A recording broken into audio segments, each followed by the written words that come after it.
menanggapi. Mas Wil, kalau kita melihat hasil dari suara legislatif di Kabupaten Sumeneb, PDIP signifikan meningkatnya, kemudian PKB stagnan, dan ada juga partai-partai yang sangat bersaing di situ. Betul. Seperti apa nantinya kira-kira dinamika perebutan kursi ketua dewannya? Nah,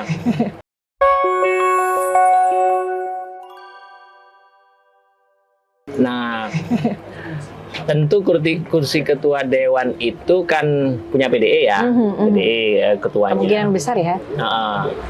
Yang menarik itu sebetulnya bukan perebutan kursi ketua dewan menurut saya. Tapi yang menarik itu bagaimana kalau ketua dewannya adalah istrinya Pak Bupati. Nah ini ya selesai di kamar itu urusan sebenarnya itu. Ya selesai itu. Kalau perebutan siapa ketua di internalnya itu mungkin ya itu bagian dari dinamika yang lumrah lah. Tetapi nanti yang menarik ada ketua dewannya istrinya, bupatinya suaminya. Oke. Hal mungkin karena tadi konotasinya agak-agak ke arah negatif ya kalau misalnya ternyata ketua dewannya adalah istrinya, bupatinya adalah suaminya.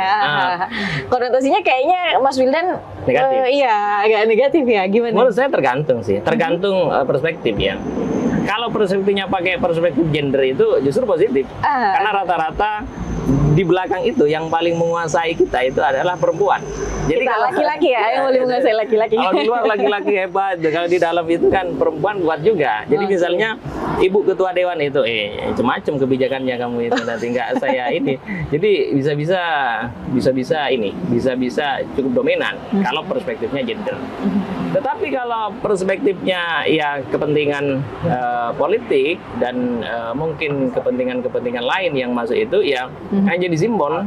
Istri itu ketua dewan yang dari istri bupati ya jadi pelengkap dan simbol.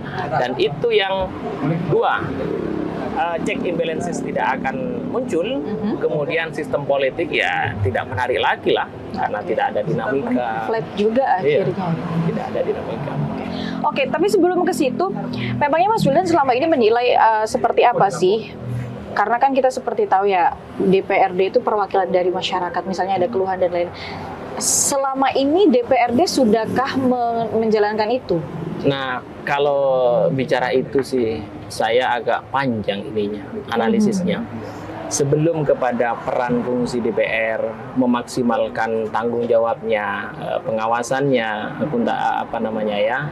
legislasinya dan penganggarannya, justru ini mumpung baru selesai pemilu, kita potret ke pemilunya. Kalau pemilunya model-model begini, saya tak begitu yakin mereka berperan maksimal. Apa? Satu, dia berangkat itu bukan berdasarkan dari yang saya tadi itu, kompetensi, kualitas, segala macam. Masyarakat itu, saya nggak pernah sih menemukan masyarakat itu. Ini calonnya Bu, ini calonnya Pak, si A gitu. Dia punya kemampuan apa, dia punya track record apa, dia mau memperjuangkan apa. Jadi jangankan latar belakang ya, dia apa sih yang mau diperjuangkan? Nggak ada bicara-bicara begitu. Sehingga kita tidak terlalu berharap lah untuk ke situ.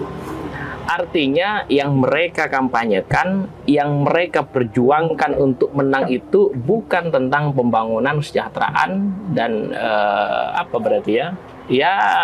penyelesaian masalah sosial, bukan itu. Yang kedua, biaya politik kos tadi itu yang mana? Kos politik itu sudah banyak dibicarakan. Konsep recovery itu kalau satu calon habis 2M. Ini jangan bilang-bilang ke caleg ya. Jangan bilang-bilang ya. Enggak enak. Kalau kos politik itu sampai 2M setengah, sampai 3M itu. Lalu kemudian gaji dewan berapa? 30 sampai 50. 1 tahun itu kan berapa? 500 ya? 500. 5 tahun itu kan 2M setengah. Iya, ini sudah hanya cukup modal. Padahal operasionalnya itu begitu banyak. Sehingga saya masuk kepada tokoh yang tadi itu, capres itu.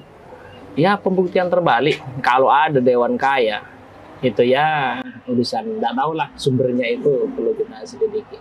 Tapi kan akhirnya kalau misalnya tadi seandainya pun kursi ketua dewan dipegang oleh istrinya bupati, dinamika politiknya akan flat, kemudian sama saja dengan saat ini gitu Mas Wildan. Ya, kalau saat ini seperti itu, mungkin karena sosoknya tidak memperankan maksimal. Saya ini yang agak mungkin hari ini logik sistem politik dan pemerintahan yang sudah mulai, saya nggak tahu apa elit yang berubah. Padahal legislatif, sejarah pemerintahan itu, kekuasaan itu kan permulaan legislatif kan. Yudikatif itu hanya pesuruhnya, eksekutif hanya pesuruhnya. Legislatif ini yang dibentuk. Pemerintahan pertama itu sekumpulan legislatif itu, kemudian membentuk eksekutif. Eksekutif kapanpun bisa dimarahi, kapan bisa diperintah dan segala macam. Sehingga dulu itu kalau ada sistem pemerintahan dan tidak baik itu karena legislatifnya lemah.